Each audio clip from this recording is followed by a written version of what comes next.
All right, hello everyone. Welcome back for another breakdown, and that is it. We are done with our Super Bowl ads.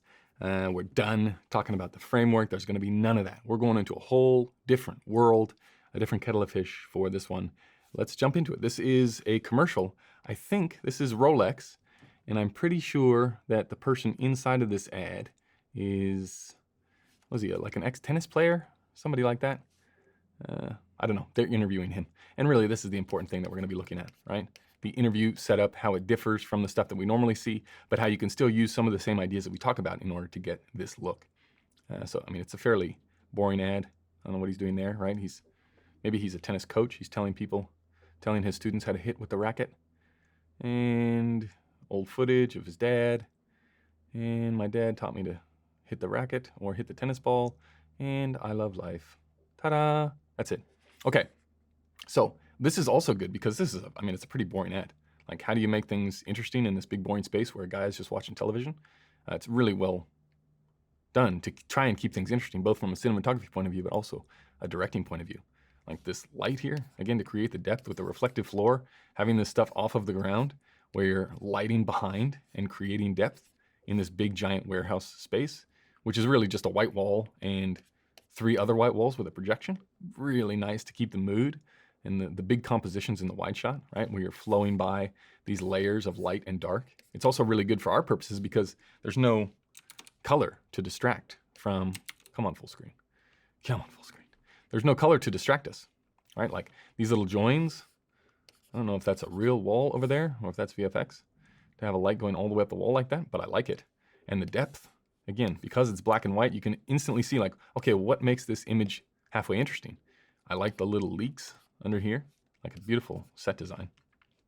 Like if you were to think about this script of what this commercial is, just a guy watching footage of himself or his dad or whoever he's watching, it's not super interesting. Even though we do decide to go a little bit frameworky here, right?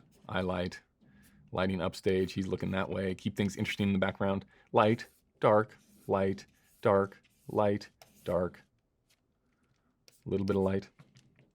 I'm not saying it's in every ad, but it's pretty close to. This is the stuff that we're talking about here. This is a beautiful looking interview setup. Is there a better shot where he's actually looking? And we got the punch in, right? Which the question becomes, is that just a punch in down the line on the same camera, right? Are they shooting, 8K and just punching in? Looks to be that way. But I like the little eye light in there and the reflections. Where is, oh, this is sort of the widest one. And he looks up right there. Okay, so this is, not framework. This is one of those Interrotron, I can't remember the guy that did the Interrotron documentaries. Errol Flynn, right? I think he was the guy that played Robin Hood. Anyway, this is that look. Still, even if okay, let's discount this lighting altogether. Don't even look at this part of it. Just look at how interesting the background is, right? We're just catching the edge here. Just catching this whole black area right behind his head, and then a little tiny leak of light, and then we're into the darkness, like gradient of darkness, and then his wardrobe against the background. This is that same, okay, we don't have to do it from upstage, we don't have to do a little edge light or a backlight, but what are the other elements of the framework that we haven't talked about? Like, how do we make this interesting? What are the salt and pepper areas that we can somehow use this room or use this space to make it halfway interesting? And just, again, with the black and white nature of it, you see the exact gradient, you see why it's important to make it interesting in the background, even on something super flat like this, right? Like, if you were to go deep focus and pull to the background, we're basically just looking at a flat wall.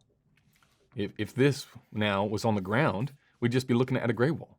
It's just the different layers, even in the background, right? Because you got far back wall, which is white. Then you've got the gray wall. Then you've got the in between the wall and what's his name here? That starts to get dark, plus the little accent lights. It's just beautiful light. Then the actual light from above to have it soft enough and contained enough on top of people. This is a really nice interview, especially when you're looking directly down the lens, to have this top centrist light. It's just a really, really nice image. And you get it soft enough, you eliminate, where is it? What you don't want in this situation is you don't want to go too far forward with the lamp. Because if you go too far forward with the overhead, that's when you start to get the bagginess of underneath the eyes, right? You can almost see it in the reflection of his forehead exactly where this is. And the other main thing is you don't want it spilling all over the place, because to create shape down the side of the face, like this shape here, you can't have it too wide because then the light will go through the diffusion, right, from, let's say, up above. Let's say you had an 8x8 here. It would go through the diffusion, right, and this stuff would look nice, but then it would also come this way, right? If you're lighting up this whole 8x8 and you figure this scene here is 4 feet wide, so if you have light going all the way across the whole thing, spilling down, which is normally what people do, they're like, oh, I want soft light because I don't want the raccoon eyes. I don't want these big bags underneath the top light eyes. Well, the problem ends up being that it softens everything off, and you have to get really, really close with the neg, which is probably what you're doing here, right? You go 4x frame over the top, you put a little tiny grid on it maybe, just to keep it from spraying everywhere, and then as close as you can here, you're cutting off all of the ambient light because we want that top light shape, which ends up happening from this setup. But this is a beautiful example of top light. And let's see, do we go to any more of the interview stuff? Again, just layer, line, line, intersecting line, gap. Really, really nice. And keep going. That's even a little bit wider. Catching just a hint of it there, but see how, even here, okay, so we're gonna really take this to level 10 inside of Resolve just by creating a power window here and then dropping everything around this part of the image, but you still have to do it with light on the day. And what we're going for when I'm thinking top light like this, this is really the part that separates it from bad top light, is just how much fall off you can get to the edges here, right? And you can do that by, yeah, it has to be a soft source, but it has to be projected. It can't be just sprayed all over the place because you want these areas of darkness on the face because that's what creates the shape.